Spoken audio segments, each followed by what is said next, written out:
Oh my God. They're schooling. Oh my God.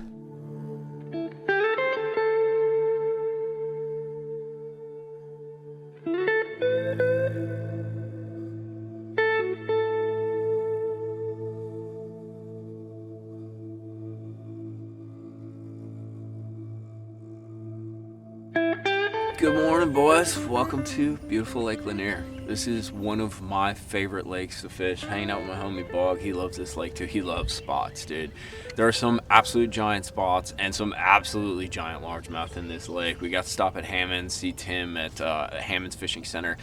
Sick shop. If you ever get a chance and you're in Atlanta or around Lake Lanier, stop there. You will not be disappointed, but you will be poorer afterwards. Lanier has herring. It has shad and things like that, but the main forage is herring, and that's what these spots chase. And just like the shad spawn occurs, you know, on Gunnersville, on the TVA, on a lot of southeastern lakes, the herring spawn occurs right after that spawn occurs, as those water temps start to rise, kind of right before summer completely comes in, and we start getting tans and sweating our balls off, you know. So what we're gonna do is we're gonna chase that herring spawn. Got a whole range of baits for you. One that I'm super excited about that we caught some bigs on during the rain is this guy right here. This is the Cast OG. It is a musky plug that you use to catch bass, dude. It's what you might call a topwater lure, but it actually fishes much like a glide bait or a swim bait. I have the clutch. I forget what this one's called, but it's basically a herring imitator. Pretty big kind of glide style swim bait that you can actually burn and twitch. But basically just a range of baits to sort of power fish some of these points. If I see some brush or I see some fish that are kind of just set up, maybe a little bit deeper, I can try to pick them off. But it should be an absolutely beautiful day. It's gonna be gorgeous. There's gonna be a little chop on the water. It's setting up absolutely perfect.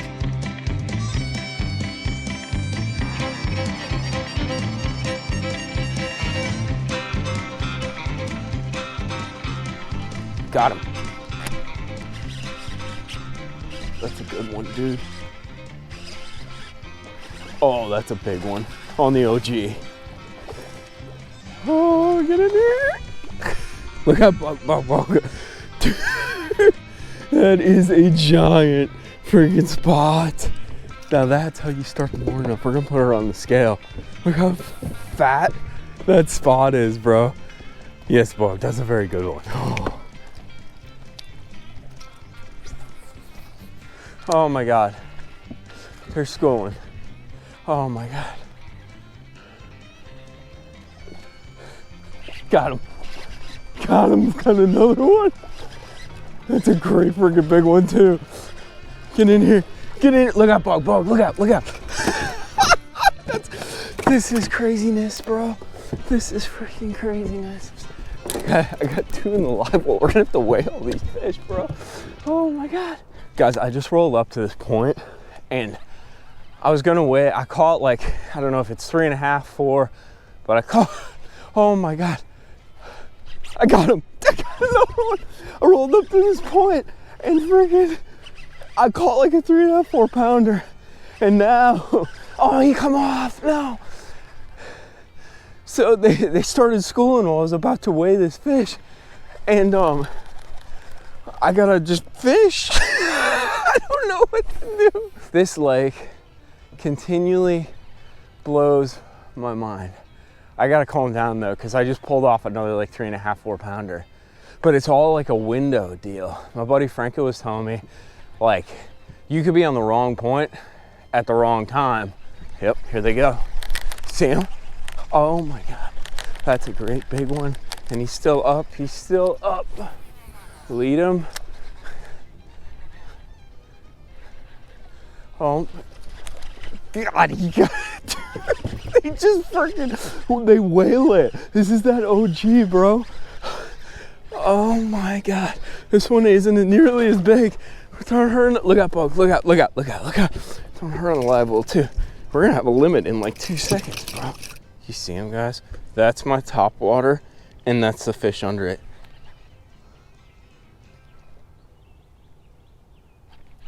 Got him.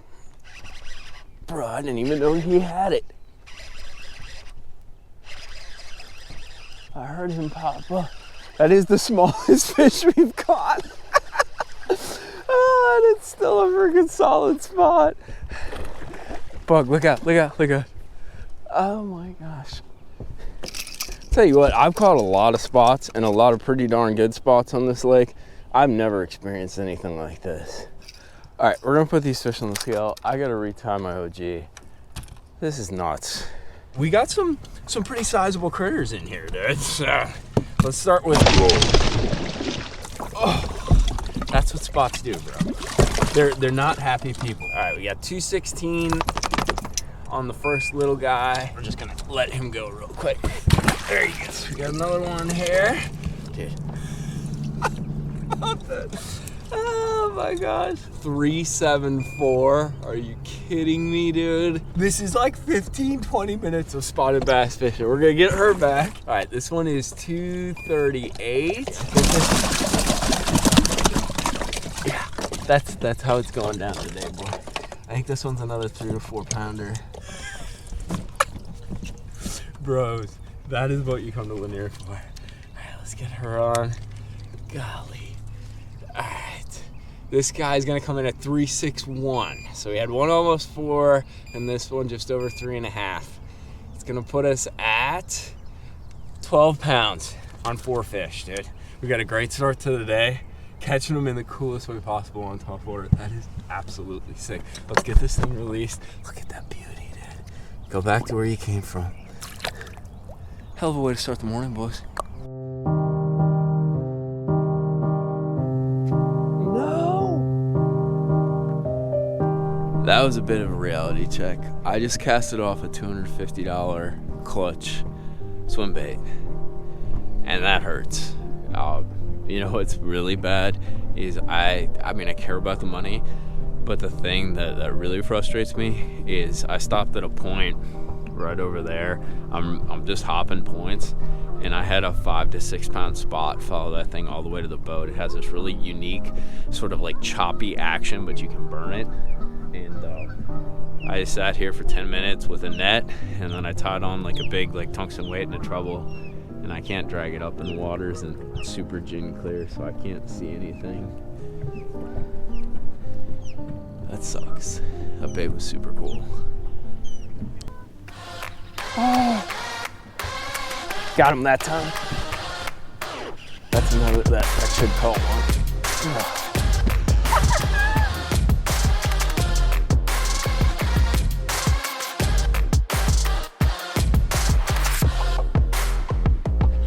Oh dear. Oh yeah, it's a spot. Oh gosh. That's a great freaking big one. Oh no, she only got one hook. Look out, bug, look out, look out. and that happened. We got like multiple fish in the well again, bro. Oh my gosh. Got him that time.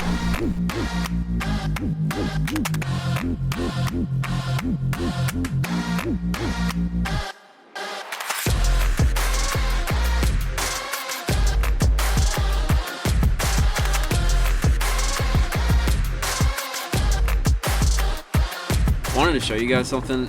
Ironically, I'm throwing a lot of cast stuff. My buddy gave me some of these guys. This is the new Echo, but basically like a fluke style bait, right? So if they don't eat that top water, you kind of follow up with that fluke and toss it around.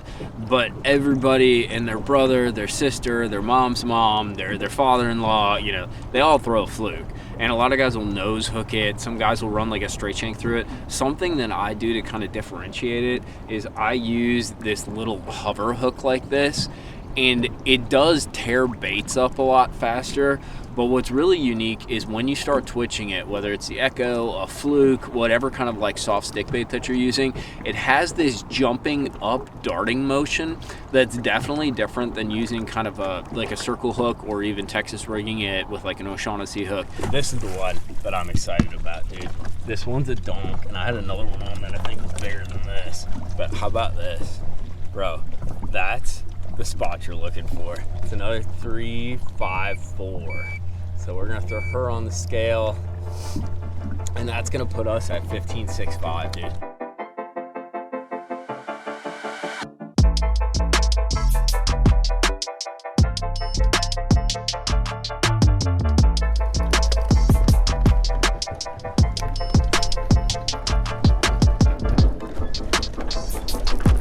Oh dear. Stay out of there. That is a giant, dude. Oh God. That's a giant largemouth. I have no idea what to do.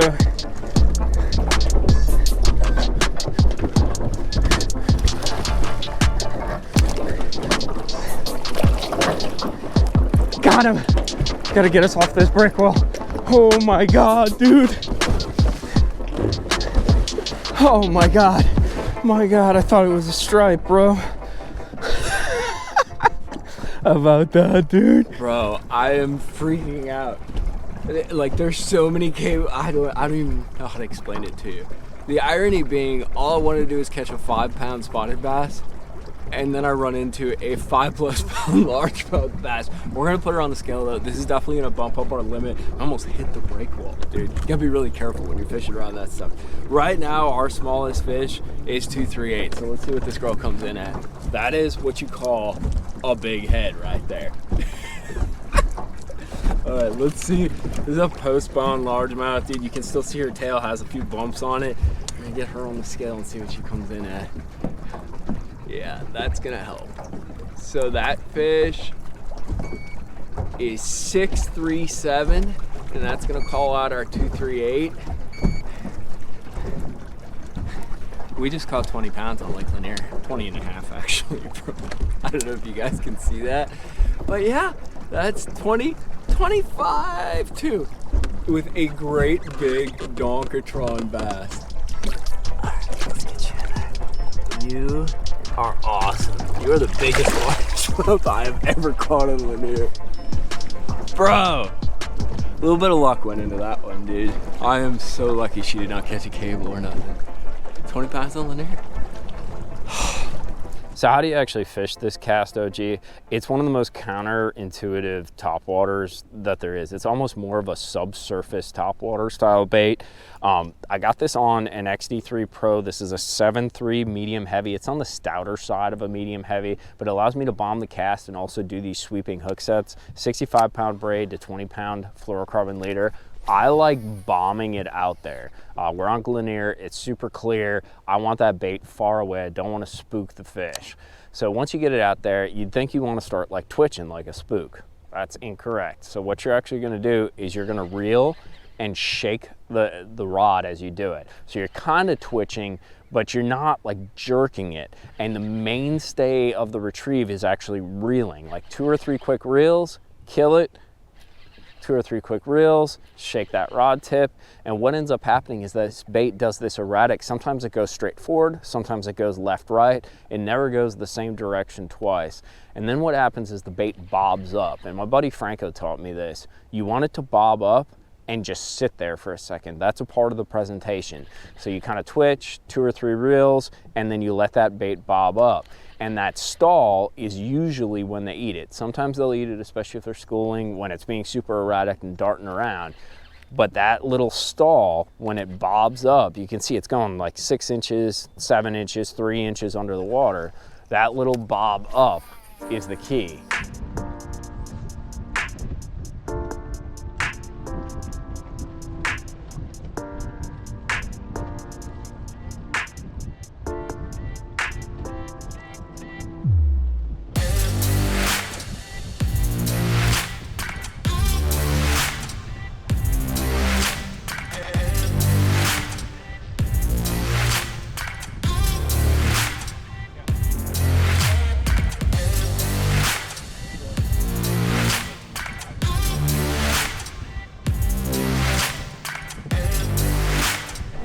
I took the chesty off because we're gonna wrap up for the day, dude.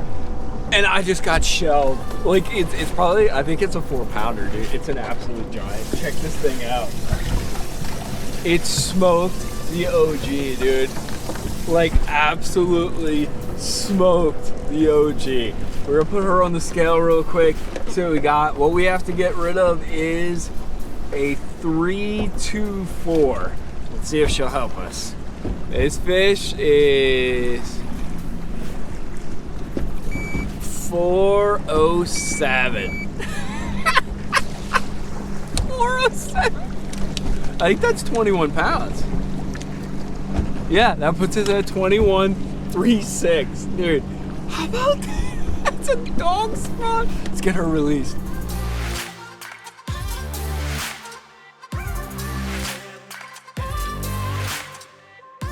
$250 later, plus boat payment, plus gas. Yeah, that clutch swim bait, I want that thing back. That thing was super cool, but today was priceless. I caught the biggest bag I've ever caught on Lanier, and really changed it up. I've been out here a couple days, struggled post cold front conditions, but that herring spawn is really kicking back in, and it was amazing. Like I don't know, we fished in new school ways. Forward facing sonar really didn't play a role. It was just kind of one of those days where everything comes together, and it was so cool. We used kind of some new school baits to put everything together, and the biggest kind of want to talk about is this Cast OG. I've rarely thrown a musky bait to catch bass, but this thing is insane. The way they smash it, the way they come after it, and the way you fish it. My buddy Franco compared it to basically glide bait fishing, but on top. It's sort of a subsurface but top water style lure. You kind of do some fast reels, you put some twitches in the rod, and it kind of walks it, but it does so in such an erratic and dynamic fashion. Like, it's never going in the same direction twice. It sort of darts, it goes straight. It's extremely erratic. It's something that I really want to try out on Gunnersville for the schooling fish, because they always see a spook, they always see that walking back and forth. It's kind of an interesting deal. Had that on 65-pound braid to a 20-pound fluorocarbon leader. I recommend the fluorocarbon leader because two things. I like the low stretch. You got some really big hooks on this lure. The other thing is it sort of sinks the bait. One of the keys is making this a subsurface bait, and you do that by pointing the rod tip down and twitching, but you also can do that with a little, it's only like a foot long leader. It's very short, but just make sure it's stout. I got 20-pound fluorocarbon to 65. What I did then to follow up, if I had some fish schooling around me, or I knew there were some fish on some of these points, some of these flat spots, I started off with like this little Kitech rig, and I'd caught a few fish on it just using a hover rig. This is a Gambler hover hook. It's a little different fluke style presentation. Like I said, I like to mix up my fluke deal because they see so many of them out here, so giving it a little different action. Because of the bait size, I kind of went up to a bigger bait. This is like a 5.1. It's the new Cast Echo. Once again, just a fluke style bait, but we have that 16th ounce hover hook in there, and it causes it to do this darting sort of upward circular like action. It has a real unique sort of like twitch to it that's different than what you can get using a circle hook, like your drop shot hook through the nose, or using an O'Shaughnessy Texas rig. So it'll sink that bait down. And what I found is those fish that wouldn't commit to the top water, if I could throw that fluke style bait out there, twitch, but get it down maybe a foot and a half below the surface, it really drew them up and basically forced them to commit. It was sort of more in their face, right in their face, and it kept it down a little bit. We caught our absolute giant big, and I'm so sad it wasn't a spot, but at the same time, I couldn't ask for a cooler bite on KGB Chad, this guy right here. Ironically in a shad pattern, not even in a herring pattern.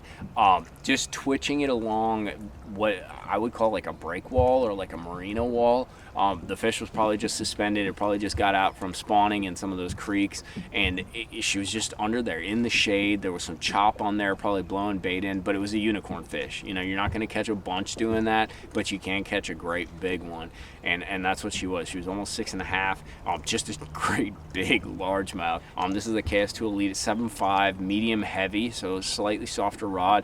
What was interesting is the cadence I was using. I put some of those Bait Sanity weight strips, those tungsten strips on there, and then the cadence, I was basically reeling it and softly twitching the rod, and that was key because I was trying to basically make that thing look like a herring. I wanted it to dart back and forth and do this walking sort of erratic action and never really stop. These fish seem to sort of become disinterested the moment you stop moving the bait, with the one exception being that fluke style or that echo presentation. That one, you can kind of kill it, but you'll find with the hover hook, it's always kind of moving or it's spinning as it falls to the bottom, so it has some kind of of action to it. But these fish really stop chasing and stop committing when you stop the bait. I love this lake. This place just fits me. For some reason, I always tend to catch them when I get here. Maybe not every day, but things come together, and it's just such a gorgeous place with the clear water. I can't tell you how many fish I actually saw follow my bait to the boat and didn't commit, and it gets you so excited. It's absolutely stupid. But I hope you guys enjoyed this video. If you guys got any questions about the stuff we use, I'm gonna drop it down in the description box. Big thanks to my buddy Ryan Hanks. He runs Cast, and he threw me one of those OGs and a couple of the new Echoes, and he's like, bro, you're going to Lanier. I love making stuff for Lanier. Try these things out. I'm like, okay, Ryan, yeah, I'll do it. And it definitely panned out. It absolutely sick. But thank you guys for watching. We'll see you back out on the water, talking fishing, talking top water, just talking bass, because it's what I absolutely love.